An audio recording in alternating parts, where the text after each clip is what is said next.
Hello guys, good morning, good morning, good morning. Sobrang init mga guys. So ngayon pala guys, may ipapakita ko sa inyo na kung ito rin ba ang nangyayari sa inyong expander cross o Montero expander. So tingnan natin kung paano tatanggalin. So ayan, una pa lang gagawin natin guys ay papatay natin yung turn off natin yung makina.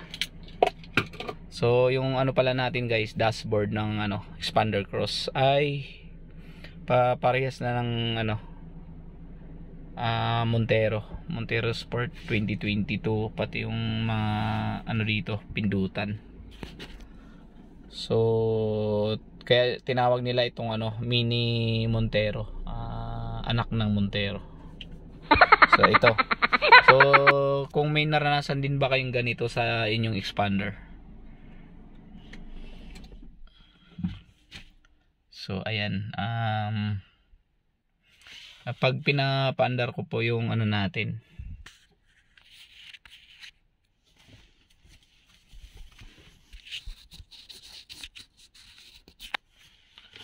ayan, pag pinapaandar ko po yung makina natin, may lalabas dito na ayan, routine maintenance required. So guys, paano ba tatanggalin yun? So bago ko gagawin yun kung paano tatanggalin, ipapaalam ko na muna sa inyo o ipaalala ko sa inyo na ang dahilan nun ay ang hindi natin pagpapa-PMS sa kasa. Kaya sila lang nagtatanggal nun. Tsaka dapat para ma-maintain din natin yung magandang performance ng ating sasakyan ay kailangan tayong magpa-PMS.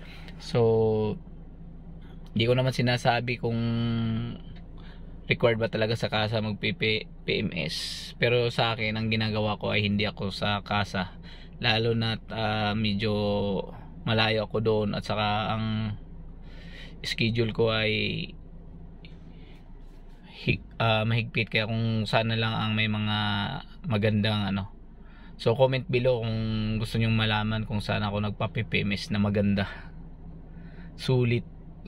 Okay, so dito na tayo sa topic natin kung paano tatanggalin yung routine maintenance required. So first, i-off muna natin yung makina natin. So ayan, turn off muna natin. And then wala tayong nakikita maliban sa parking. So buksan natin yung pintuan para meron kang lumalabas. So ayan, may nakita tayo, trip A. Yan, scroll lang natin hanggang makita natin yung ayan, maintenance sign. And then una mong gagawin ay long press mo lang, then long press mo ito, and then bitaw, nakita mo nagbi-blink, and then enter mo lang, clear na, lumabas na siya sa clear. Okay, so try nating paandarin kung lalabas pa rin ba yung required required maintenance. Nahihirapan yung nyo guys Okay, ayan, so wala na siya. So ganun lang kadali guys. Ito, long press ng ilang segundo, then release, nagbi-blink yung maintenance na sign, and then enter mo lang, lumabas yung clear. So ayun, clear na siya. So wala ka na makikitang maintenance required. So guys, follow my channel, YouTube and Facebook to more details about expander. Tsaka magbablog pa rin tayo ng ibang item, ibang siguro about drawings, SketchUp or anything. So thank you guys, God bless.